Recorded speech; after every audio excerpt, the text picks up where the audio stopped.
Ask most people what's the deepest part of the ocean, and they'll likely say the Mariana Trench. But at its bottom lies something even more mysterious: the Challenger Deep.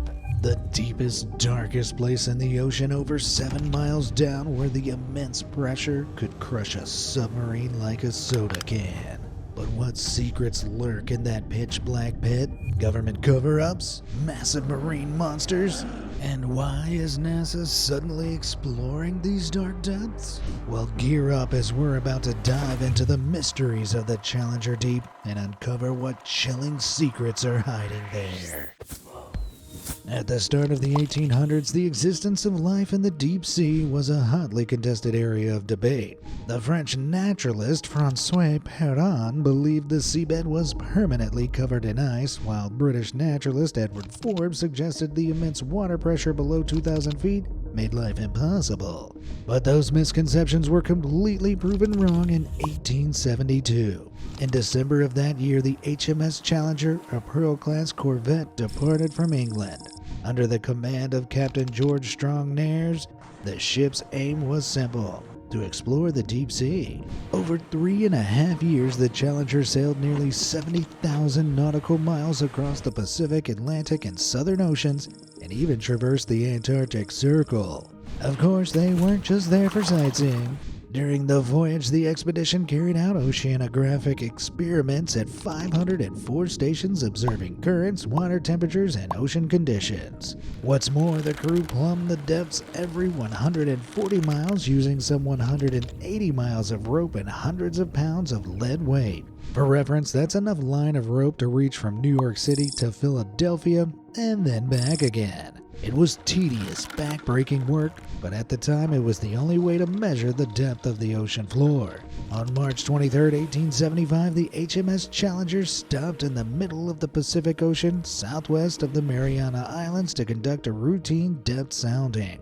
As they'd done countless times before, the British scientists and sailors on board lowered a weighted rope into the water. But unlike those other times, however, the rope kept falling, and falling, and falling, seemingly without end. Eventually, the weight struck the bottom at 26,850 feet, more than 5 miles below the surface. Considering that prior to the Challenger expedition, the world's oceans were widely thought to be featureless and relatively shallow, no doubt this dramatic depth sounding shocked the world.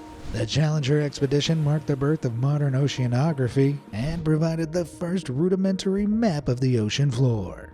It showed how the ocean floor gradually sloped away from the shore before plummeting thousands of feet down into large flat plains. What they found while sailing over the waters in the Pacific was much different, though. Their depth soundings suggested that the ocean floor drops off once again, this time into a 5-mile deep pit. A pit that disproved those earlier misconceptions that the seafloor was flat and featureless. So what exactly was this practically bottomless pit that the HMS Challenger had uncovered? It was the Mariana Trench, the deepest oceanic trench in the world. The discovery of the deepest point in the world's ocean wasn't the HMS Challenger's only achievement, though.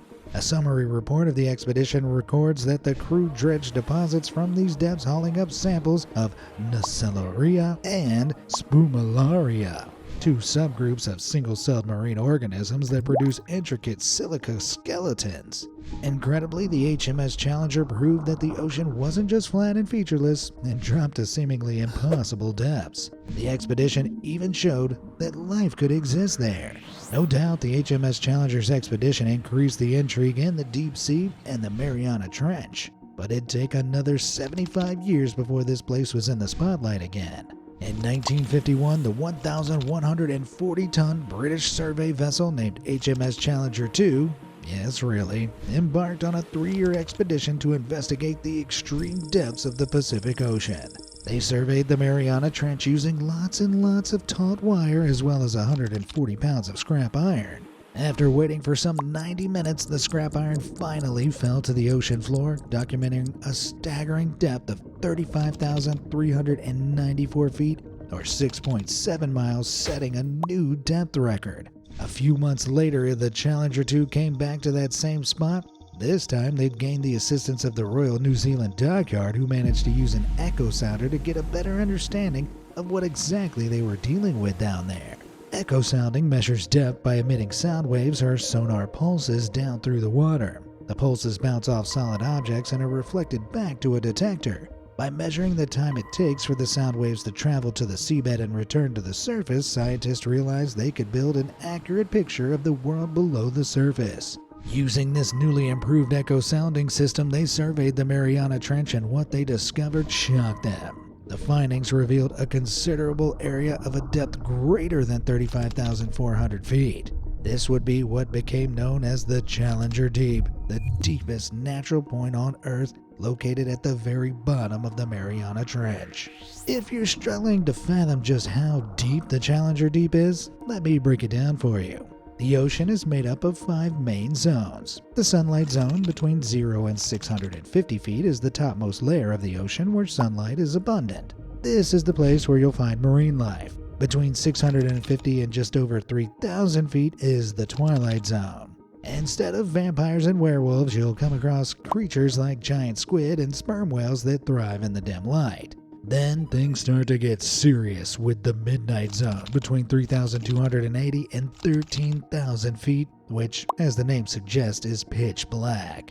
Even lower, there's the abyss, known for freezing temperatures, zero light, and crazy critters like the Dumbo octopus. And last but not least, the Haddle Zone, the place where we find the Challenger Deep.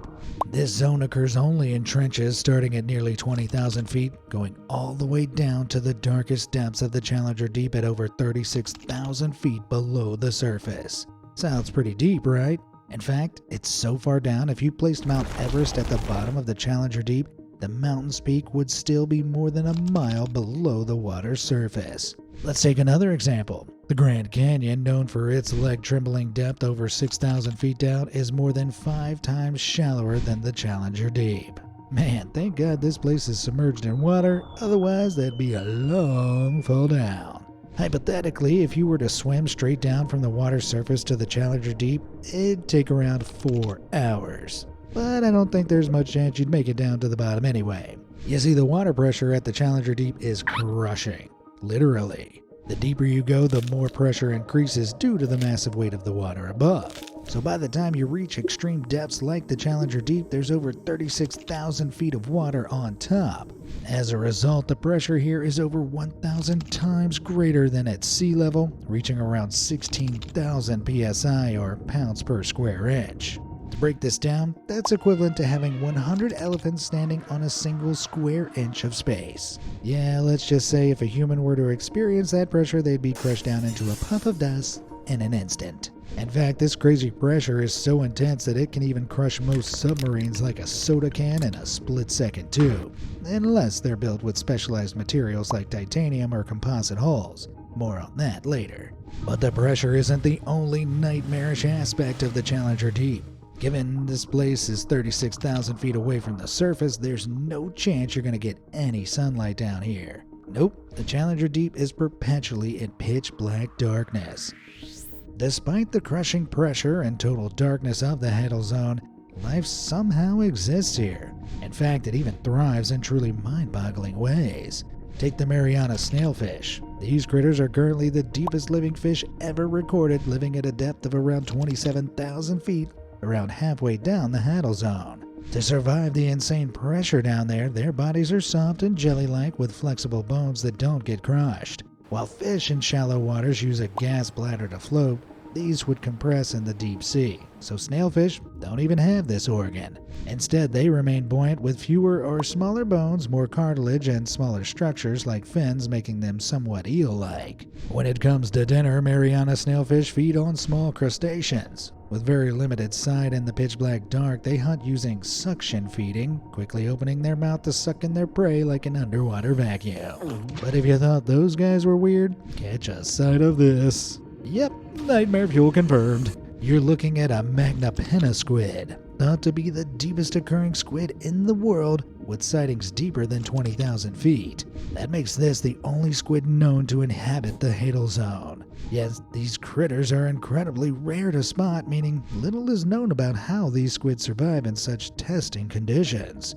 One thing's for sure though, coming across one of these 20-foot-long freaks on a voyage down to the Challenger Deep certainly ain't for the faint-hearted. Now that you've got a sense of just how extreme and otherworldly the Challenger Deep is, you might be wondering, how did this massive abyss come to be in the first place? I mean, what's a near 7-mile pit doing in the Earth's crust? Could it be the result of some powerful prehistoric meteorite? Or maybe it's the result of some gnarly nuclear weapons testing? Luckily, that's not the case. To explain, let me take you on a geography lesson. And don't worry, I promise it'll be quick. The Mariana Trench was formed by a process called subduction. Imagine Earth's crust like a bunch of giant thin plates floating on top of really hot molten rock called the mantle. These plates aren't stuck in place, instead they slowly drift around and sometimes crash into each other. When two plates meet, the heavier gets pushed down beneath the other, sliding into the mantle. The other plate rides up over the top, creating a super deep trench where the ocean floor gets pulled down along with the sinking plate. The Mariana Trench formed exactly like that, where the Pacific Ocean's plate smashes into and slid under the Philippine plate. As for the Challenger Deep, well, that sits near the southern end of this massive underwater collision zone. Considering that we've learned how deep, dark, and downright dangerous the Challenger Deep is, you'd probably not be too keen to pay this place a visit. But that's not the case for everybody. In 1953, Swiss scientist Auguste Piccard designed the Trieste submersible, a pioneering vehicle that was capable of withstanding the crushing pressures of the deep sea. This Italian-built deep-diving research bathyscaphe, a type of self-propelled submersible, was dominated by a 50-foot-long hull. The hull was filled with around 22,000 gallons of gasoline.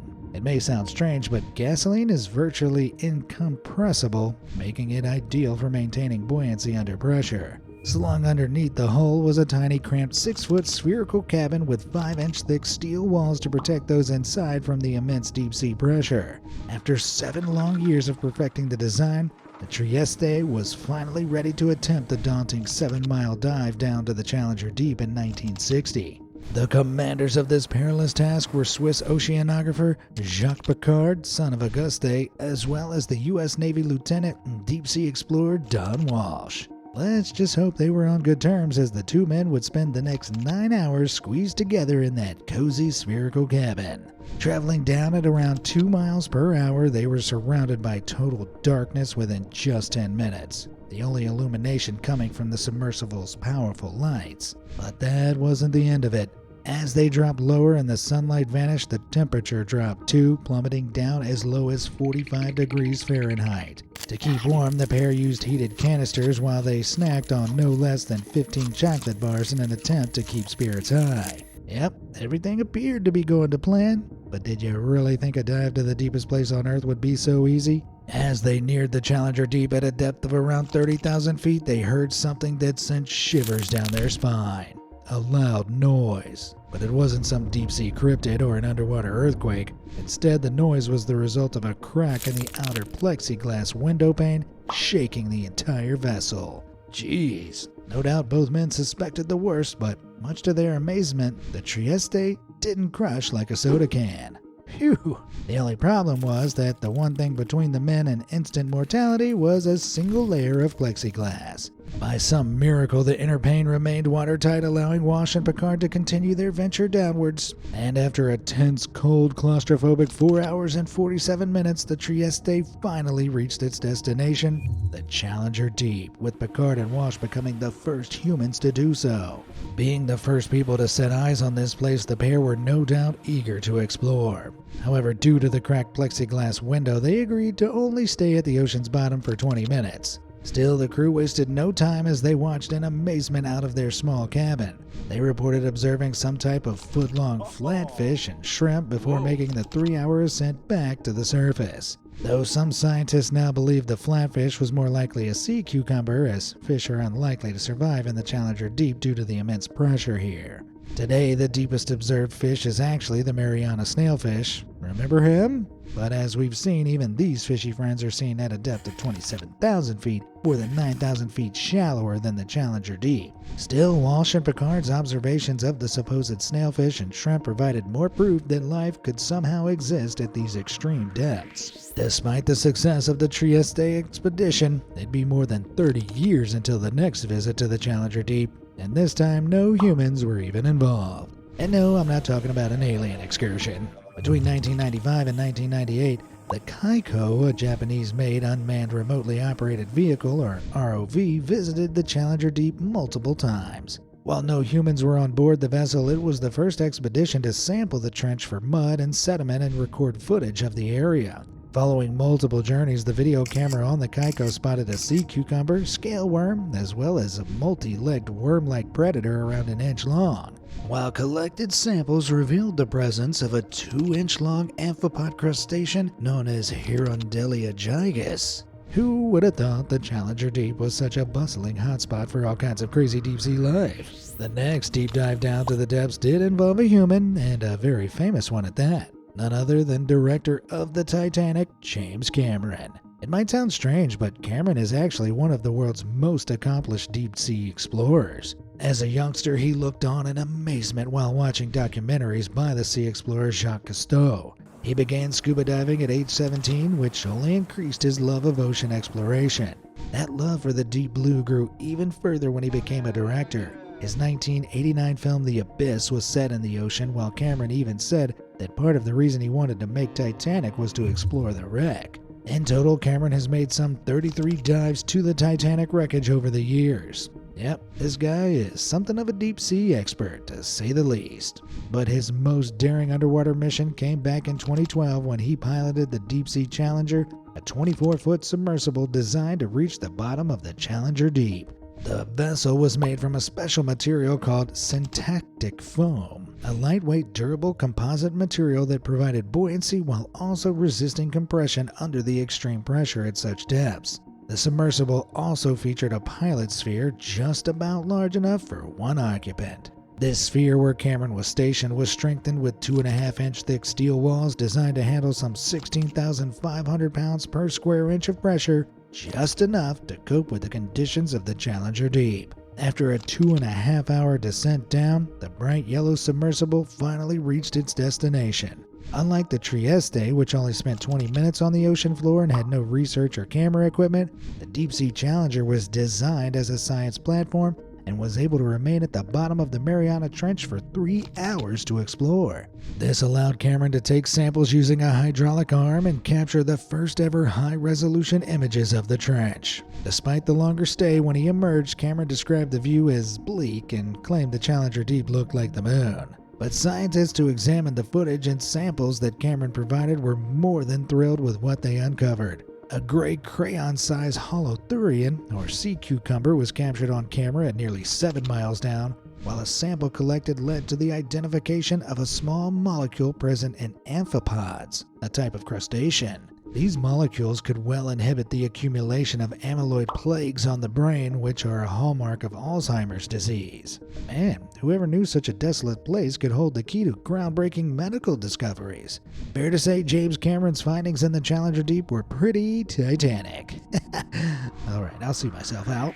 For more than 6 years after the Deep-Sea Challenger expedition, the Challenger Deep returned to its pitch-black state. That was until May 2019 when uber-rich adventurer and deep-sea explorer Victor Vescovo followed Cameron into the pit of the earth. Vescovo was on his so-called 5 Deeps expedition, visiting the deepest point in all 5 oceans in the DSV Limiting Factor, a custom-built submersible designed for extreme ocean depths. The limiting factor was a remarkable piece of engineering measuring 15 feet long and 12 feet high, resembling a giant suitcase with its compact yet robust design. Vescovo's first dive reached a depth of 35,843 feet, slightly deeper than Cameron's earlier dive, setting a new world record for the deepest solo man dive. However, Vescovo's achievement wasn't just about the depth record. He completed the dive down to the Challenger Deep 4 times in just 8 days, a feat highlighting the incredible design of the DSV limiting factor and his own resilience. By August 2022, Vescovo had completed a whopping 15 dives to the Challenger Deep.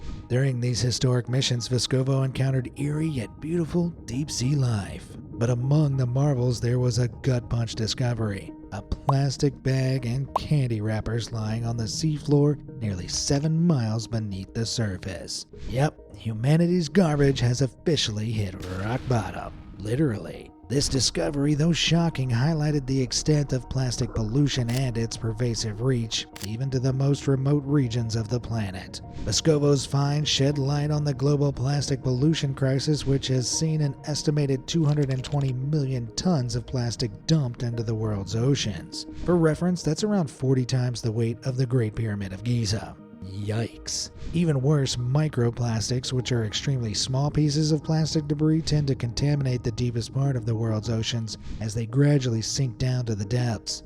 Microplastic levels in the deepest waters of the Haddle Zone range between 8 and 51 pieces per gallon, several times higher than those found in open ocean subsurface waters. So yeah, next time you drop a wrapper, just remember, it might end up deeper than your worst existential crisis.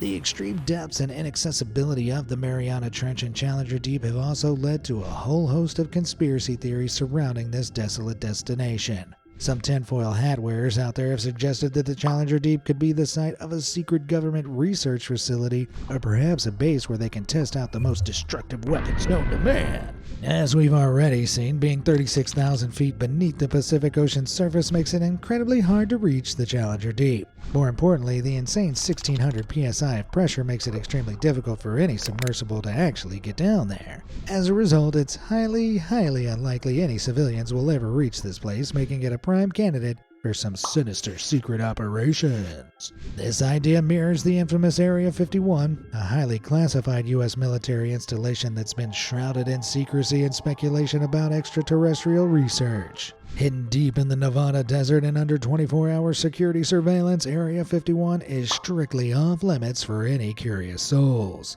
For some, Destination Challenger Deep also presents the perfect cover for some top-secret government projects.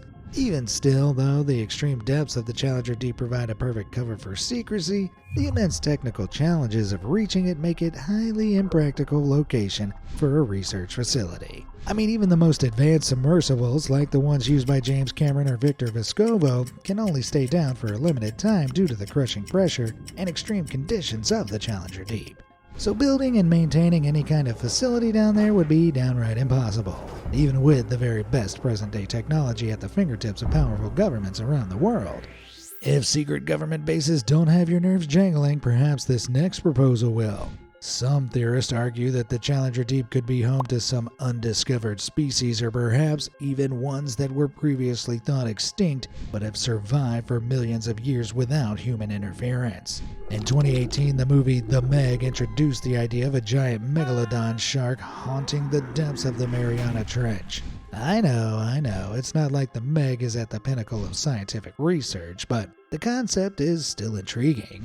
I mean, despite advances in deep-sea exploration, over 80% of the world's oceans remain unexplored. We have better maps of Mars than we do of the ocean floor, and vast stretches of the Challenger Deep remain untouched by human presence. With such a large uncharted territory, it's entirely possible that creatures, perhaps even ones considered extinct, could have found refuge in the deepest, most remote corners of our planet. The coelacanth, for example, a 6-foot-long fish previously thought to have gone extinct 66 million years ago, is still living in the depths off the coast of South Africa. Still, megalodons, which are estimated to have gone extinct 2.6 million years ago, would have been up to 80 feet in length. Yeah, I reckon that'd make them a whole lot harder to miss than a 6-foot coelacanth, don't you?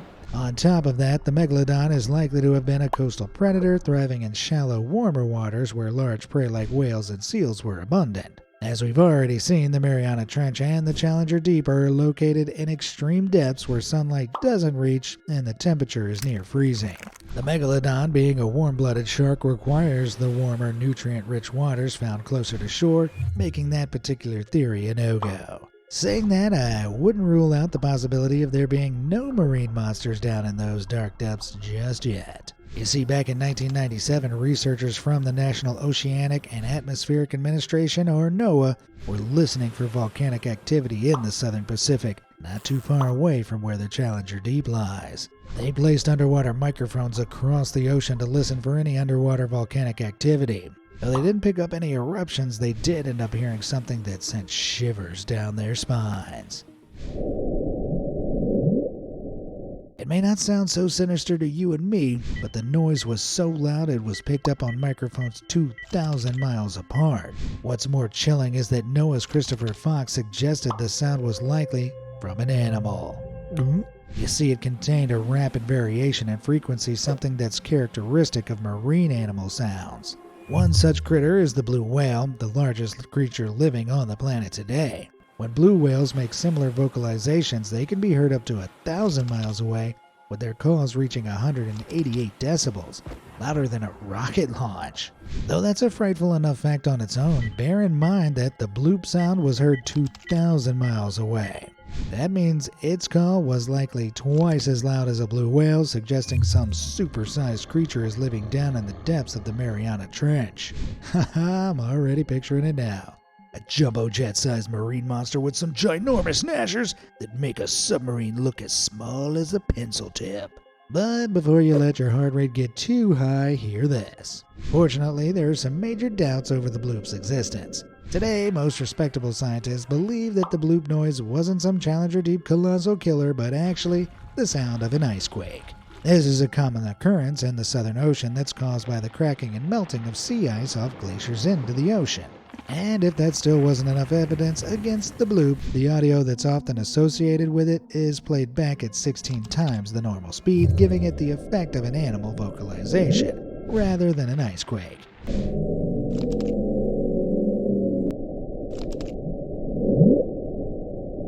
Given all that, I'd say there's a pretty good chance you won't be running into any bloops on your way down to the Challenger Deep.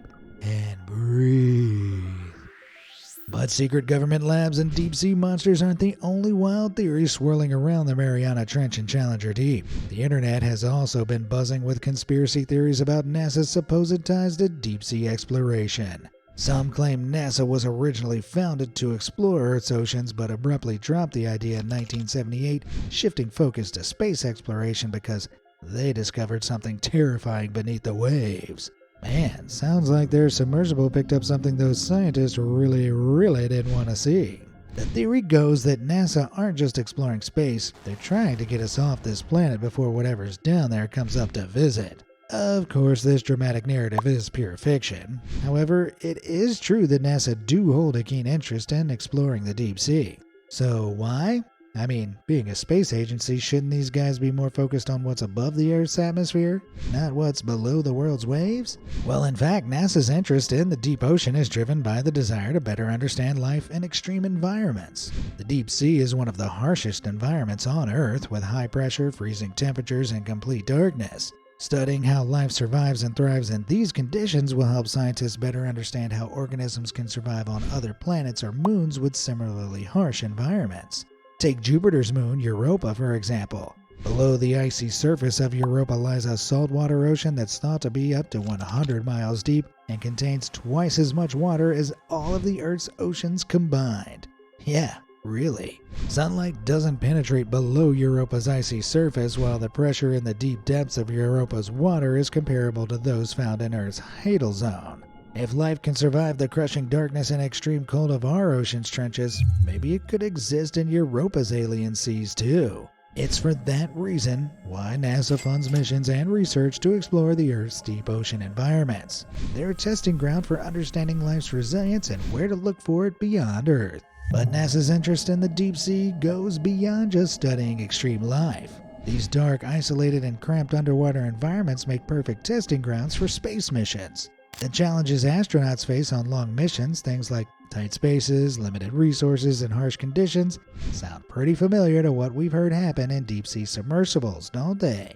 That's why NASA uses the ocean to develop and fine-tune life support systems, habitat designs, and operational procedures that could one day keep humans safe on Mars or even further afield. Wow, who would have thought that back in 1872, when explorers first discovered the Mariana Trench using miles of rope and hundreds of pounds of weight, this mysterious abyss would one day become a launch pad helping humanity shoot for the stars.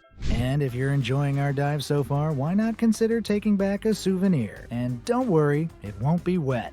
Introducing the Be Amazed Deep Sea Poster. This gorgeous piece has 22 by 34 inches. That looks great hanging on any wall. This beautifully illustrated poster depicts our journey into the deep blue sea along with the different landmarks and creatures along the way. Man, everything's on here. There's a fishing polar bear, a cruising colossal squid, an eerie ghost shark, sunken shipwrecks, and more. It even lets you know what depth everything can be found at, along with the different ocean zones. Head on over to the official Be Amazed store to pick up your poster today. The link is in the description, or you can scan the QR code currently on the screen.